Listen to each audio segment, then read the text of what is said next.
Hello lovely people, in this tutorial we're going to look at two easy ways to get that colour splash look in Photoshop. Sometimes it's called selective colour as well. And I'm going to give you the photograph that I'm going to use in this tutorial so that you can use it and follow along with me if you wish.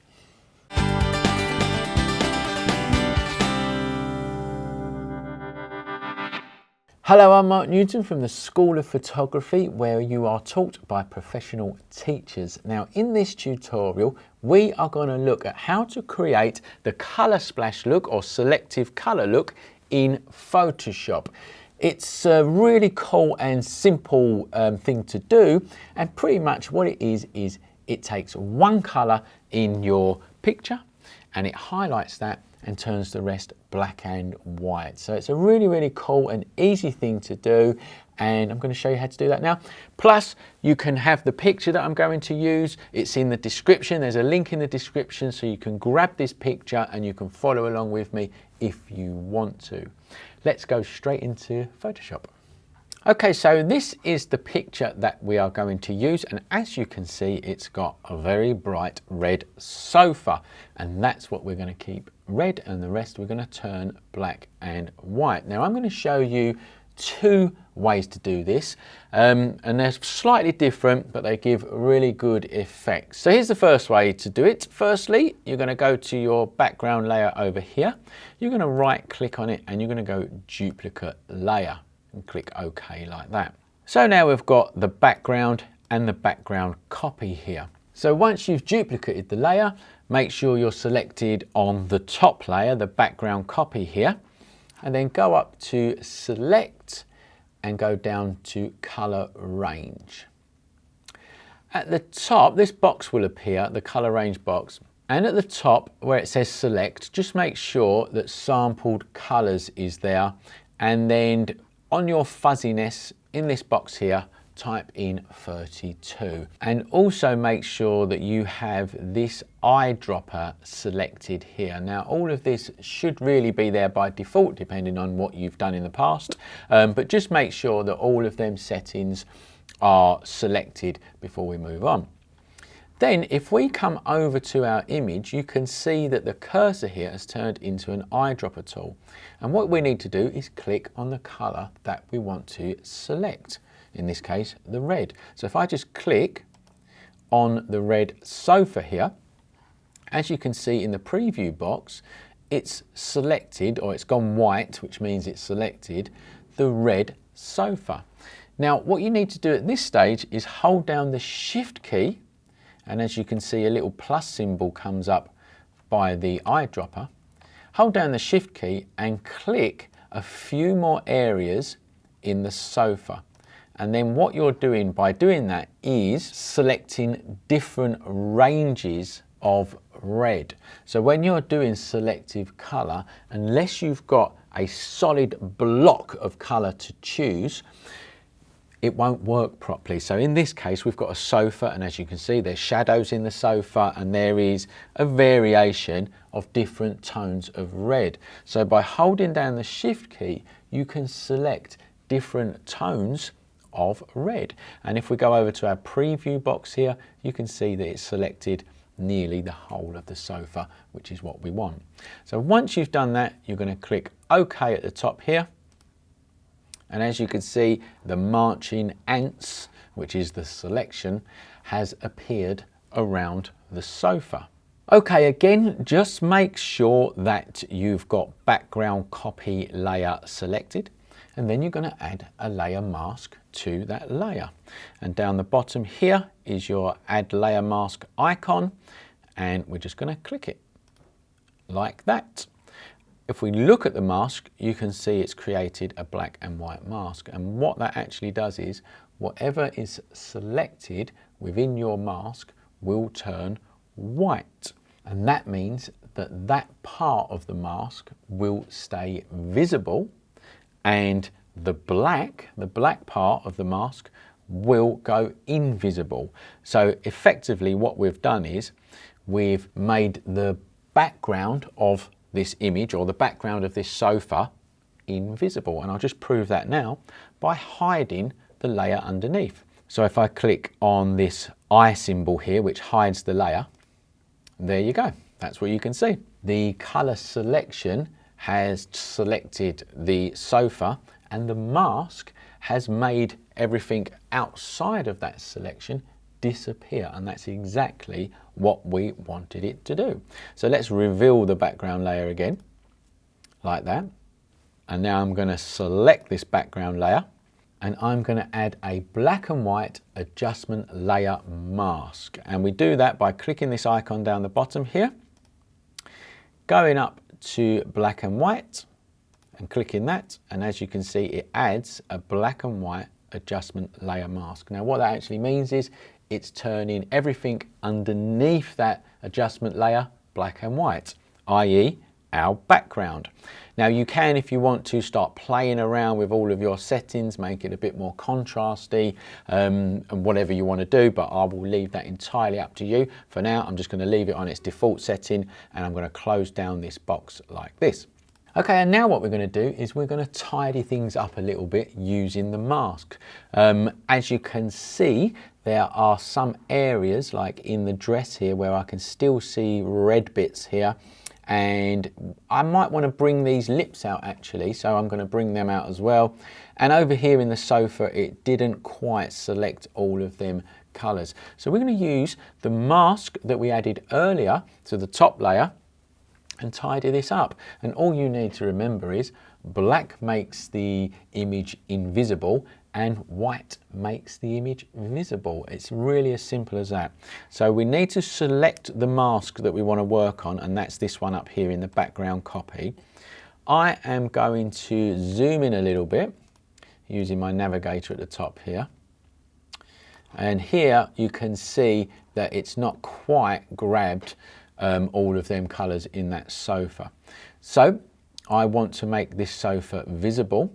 So I'm going to use a black brush over in my toolbox. And down here, if I click this icon, it flicks to black and white. And if you've not got black and white selected, just click on this icon here, which restores it back to black and white. So white makes it visible. So I'm going to come over to my sofa here. I'm going to put my brush's opacity first of all on, roughly about 90%. And if I click this drop down box, I'm going to put my hardness around about 25% like that. So it's a softish edge brush.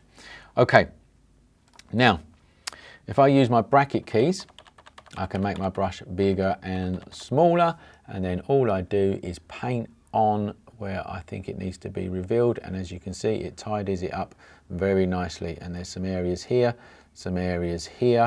and you can just keep going all the way around the sofa. I'll let you do that because you don't want to watch me do it. It's going to take ages, but you get the point. Okay, so you go around and you tidy things up. If I hold down the space bar, this hand symbol appears, and then I can click and move my picture around like this. Here I've got red showing, which I don't actually want showing. I want this dress to be totally black and white. So black makes this image invisible. So down here, you can flick this icon to go from black to white, or you can press the X key, and the X key is a shortcut for going back from black to white. So let's leave it on black, and now I can paint in this area here and remove them red bits. And again, oh, you see I just went over there. All I do is I press X, and I'm going to come back like this. And again, you're going to tidy that up a bit more yourself. If I hold down the space bar, I'm going to come right into the face here, and I'm going to zoom in a little bit further. And I want these lips to shine out red. The model here has got red lipstick on, so that I think that'll look really nice with the red sofa. So I'm going to make my brush a little bit smaller. I need to use white paint to make this image visible. So just over here, make sure that you're on the white paint. And here we go. I can now just paint these lips in like that.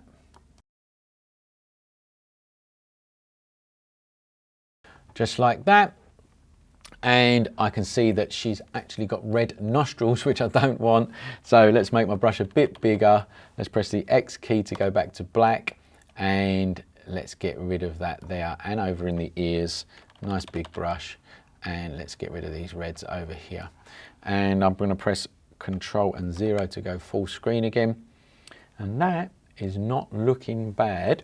And that is version 1. That's the first way that you can use selective colour or create that colour splash effect in Photoshop.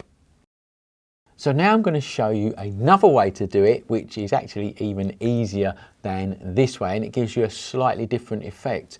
But before I do, I want to tell you about the School of Photography and the online courses that we deliver to you over on our website.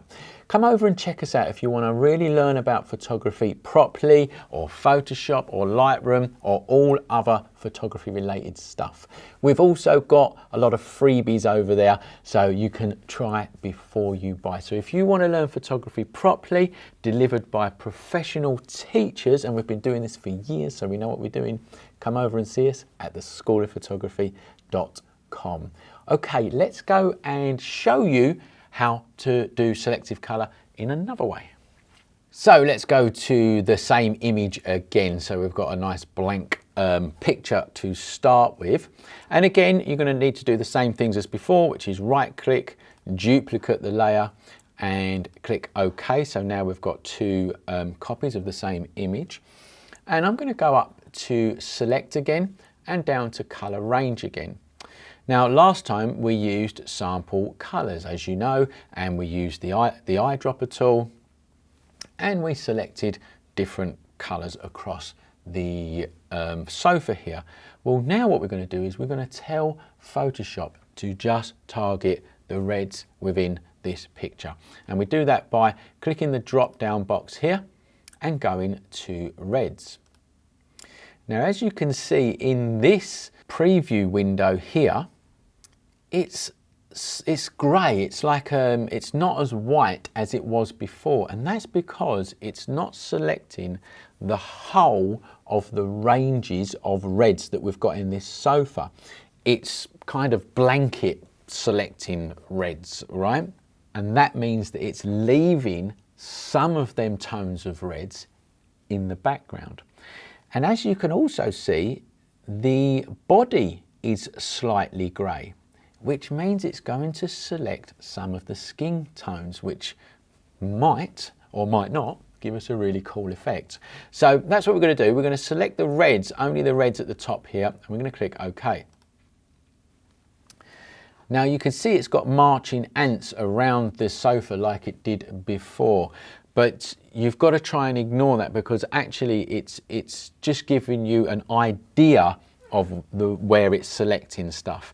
It's actually selecting all of the little pixels within this red sofa. And I'll prove that to you right now. So we've got background copy here. We're going to click the mask symbol like we did before. And I'm going to hide the bottom the bottom layer underneath. And now you can see that it's not selected the whole of that sofa like it did before. It's left some of the reds behind, namely the darker reds.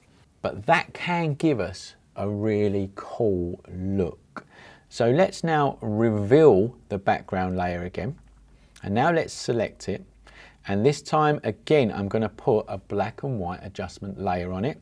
So we're going to click this symbol at the bottom here, go up to black and white. And now you can see it's added a black and white adjustment layer to the background layer underneath. So don't forget that adjustment layers only affect what's below them.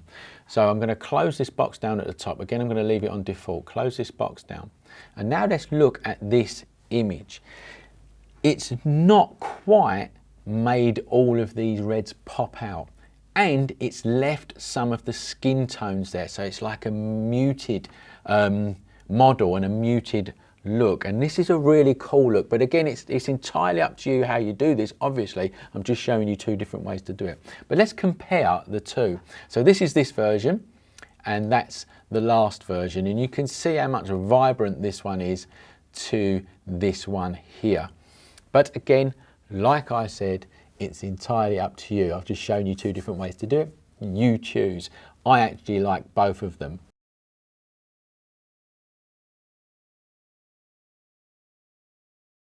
If you've liked this video, please like it and share it with your friends. It really, really helps us out here at the School of Photography, and it enables to bring you more stuff. So please, please do that. We really appreciate it. And tell us what you think in the comments below as well. If you like the tutorial, tell us in the comments below. We love hearing from you. Don't forget to come over to theschoolofphotography.com if you want to learn photography properly in a structured way. Come and see us. We'll teach you photography, Photoshop, Lightroom, studio lighting, and all photography related stuff. We also love to see your images. So if you do this effect and you want to show us, then just post it on Instagram or Facebook and you put the hashtag the School of Photography, and we will find it and hopefully comment on it and possibly feature it in our feed. So if you want to do that, hashtag the School of Photography. It's been great bringing you this tutorial. I hope you've liked it, and remember, learn more at the School of Photography.